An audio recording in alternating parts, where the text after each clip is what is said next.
for Coffy Show, a tribute to the legends of rock and roll. Folks, we celebrate rock and roll music in a way that honors its origin and its artists, and we pay tribute to the legends of rock and roll by reintroducing them to the world. Every once in a while we have an up-and-coming artist, and I'm here in LA, and we've got some great up-and-coming artists tonight. Mr. J.D. Nash, and we also have Mr. Kevin Jordan.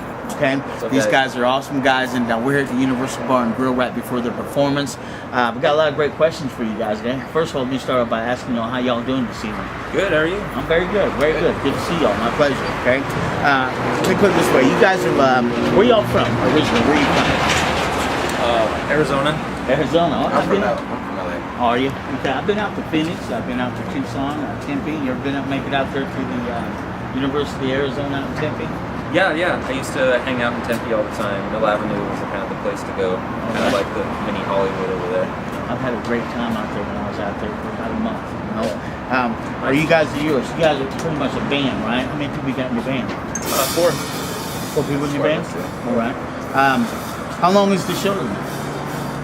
45 minutes, I think. Yeah, tight 45. Okay. What type of style do you guys play? It's rock. It's positive. It's encouraging. I think these days, rock music kind of is all about negative stuff for the most part, and I'd like to bring more positive stuff back. And you guys, the influences, main influences? Tell me a little bit about that. For me, being a drummer, it's kind of like everything, everything from rock to hip hop, country, even. Sometimes, yeah. All right, yeah, that's kind of that's what my show's pretty much about: blues, country, rock and roll, R&B, all the way to heavy metal and the pop rock and folk music also. So it's good to interview a band that's got a lot of influences. As a drummer, let me ask you, Kenny Aronoff. You ever heard this guy? Yeah, of course. Kenny Aronoff, man. What do you think about Kenny? I studied music at the Musicians Institute in Hollywood for a couple years, and he came through and actually did a clinic, and he did like the breakdown, one of those famous John Mellencamp breakdowns. Yeah. Maybe it was pretty awesome. It was pretty cool. He set up his kit sideways so you could see everything he was doing, and he hits like a beast. He is. He's just pounding the whole time. Yeah. He's my favorite. I think he's probably the most sought after section drummer of the day. Ever since 1997 when he left John Mellencamp's band. Obviously John Mellencamp, me being from Indiana, I'm the biggest John Mellencamp fan in the world. He played with Smashing Pumpkins for a couple years. Yeah. So he toured with them. Yeah, he's a big session drummer. Okay. Let me ask you guys about when it comes to your all-time favorite band, do you have one in particular that comes in mind? Van Halen.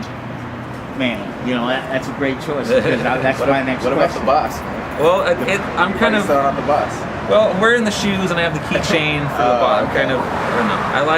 I like Eddie's playing and I like Springsteen's songwriting. So I kind of go down the middle. Well, that's good. Great influences because I'm a big fan of the Boss. Out of Freehold, New Jersey, and when it comes to blue collar common folk music, you got the best like Bob Seger, John Mellencamp, Bruce Springsteen, and they all learned it from Bob Dylan. So you can't be a fan of those guys without being a fan of Bob Dylan, right? Exactly. All right.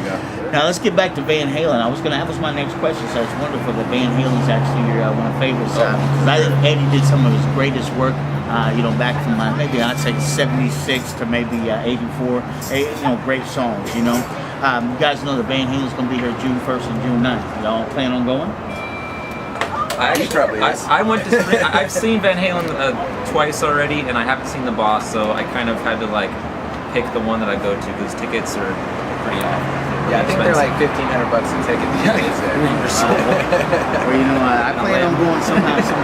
I plan on making it there myself somehow, some kind of way. Let me ask y'all another question. Have you ever been to Austin, Texas? Tell me a little bit about that. No. I have not been to Austin, Texas. You guys know that Austin, Texas is probably the biggest music city in America, right? Sure. I hear some great things about Austin and their gentlemen's clubs. Well, I frequented a few of those back in my day. Have you? What I mean, I got to interview you after this thing. Okay. I tell you, Austin, Texas, they got a place called on Austin, Texas. They got a place called 6th Street. Okay. 6th Street's got nothing but straight bars with a lot of bands playing. And there's a good friend of mine named JT Coalfire that plays there. And as a band, I would recommend y'all maybe take a stop into Austin, Texas. It's a great place for publicity. Okay. And let me ask y'all this: name your top 5 greatest guitar players ever. Who would come to mind for you? Top 5. Let me hear that.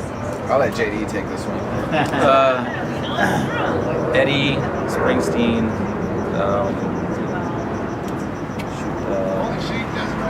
Yngwie Malmsteen, Steve Vai, and Eddie again. I think he counts for twice. Well, you got old Van Halen and new Van Halen. That's true. They're like two different people. Yeah. One that's cancer free, and he gets twice. I noticed you threw Steve Vai in there. You know, Steve Vai is, that's the first time I've heard anybody put him in the top 5. I always mention Steve Vai that he's a great guitarist. You know, I would throw my top 5 out there real quick and say maybe Jimi Hendrix, Jimmy Page, Jeff Beck, Eric Clapton, and Albert King. Albert King actually is Jimi Hendrix and Stevie Ray Vaughan and Eric Clapton's main guitar. Okay, I take one away. Stevie Ray. You're right. There you go. All right. Any new bands you guys like out right now? Any new bands over the last 5-10 years? Like, for instance, maybe the White Stripes or Drive-By Truckers, people like that. Shit, you know? I like a band called Gaslight Anthem. They're really cool. They're like, kind of like, I don't say the new Springsteen, but they have that kind of like old feel, and they're from their hometown. They're from Jersey. So. Now, you've mentioned Springsteen many times during this interview, so I'm gonna ask you this: you're typically your love for music pretty much goes to blue collar common folk music, right? Yeah, hardworking. I respect that. You know, where it's not all. There's honesty in that kind of music. Absolutely. It's totally pure and honest, and no one's talking about champagne or Bentleys. Exactly. It's about the working man. Because everybody's got one of those, right? Okay, so let me say this, folks. You guys, when y'all do this show tonight, what's the first song that y'all gonna? What type of music y'all gonna do tonight? What is the first song that y'all gonna open up with? Is it a cover song or is it one of your songs?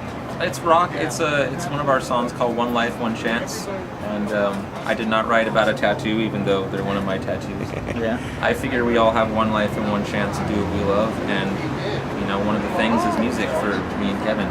We all have our outside life, but we're musicians. You being an LA native, I'm gonna tell you something about me. I mean, I love it out here. I call it the 3 W's: the women, the weather, and the weed. Okay. So how does it feel to be able to grow up here in LA and experience all these great 3 W's? And tell me a little bit about your life growing up here in LA. Growing up in LA, I started playing drums when I was like 10. Started playing in clubs when I was like 16, 17. And the cool thing about LA is that especially in Hollywood, in the club scene, there's a lot of great music out there. I mean, there's a lot of crap. But like just being, now when I go see a band, it's like, and they're great. Like you're not jaded. Like you're excited to see something that's great. Yeah. And I think as far as music goes, I mean, this is it's a melting pot of a lot of stuff. And it's just it's awesome to be able to grow up here and experience all that. Not small town USA. Absolutely. There wouldn't be so much influence, musically. Right. And when you get like LA is the second largest city in America. When you got a lot of music out here, so you're gonna get a lot of the good and a lot of the crap too, right? But I've been really pleased with a lot of the bands I've heard since I've been out here. We're glad to open my show up here in LA, and we'll get it on TV one of these days. But right now, it's my pleasure to welcome you guys out here to my show, the Orlando Coffy Show, a tribute to legends of rock and roll. And I'll be glad to welcome y'all in the future. I wish y'all very well and a great show this evening. And I want y'all to go up there and rock and roll. Anything else you guys want to say before we go and say anything to your, maybe Amy or some fans out there? Anything you want to say? Sounds cliche, but don't give up on your dreams. I work all day helping out the elderly and pushing wheelchairs, and so I come out here and play. So whatever you have in life that it's that one thing you want to do that makes you the most happy, whether it's music or driving a cab, pushing a broom, whatever, I give you props. I mean, go for it. If that's what you love to do, no matter what it is, go for it. That's what we're doing. So that's our whole thing. Absolutely. And check out JD Nash. Yeah, that too. All right. Okay. Ladies and gentlemen, my name is Orlando Coffy, the Orlando Coffy Show, a tribute to the legends of rock and roll. You all stay tuned. I'm coming to the world with a passion, and I'm not messing around, all right? So we'll have a great time listening to J.D. Nash and his drummer here, Mr. Jordan, and he reminds me of Stanley Jordan or Steve Jordan. Steve Jordan, that's one of my heroes. There you go. That's wonderful, because I was going to ask you about your favorite drummer in the world. Yeah. I guess that's Steve Right Jordan. now, I'm digging him a lot. Okay. Right now. All right. Yeah. Well, thanks for tuning in, folks. We'll see you next time. The Orlando Coffee Show, a tribute to the legends of rock and roll. Let's do it. All right.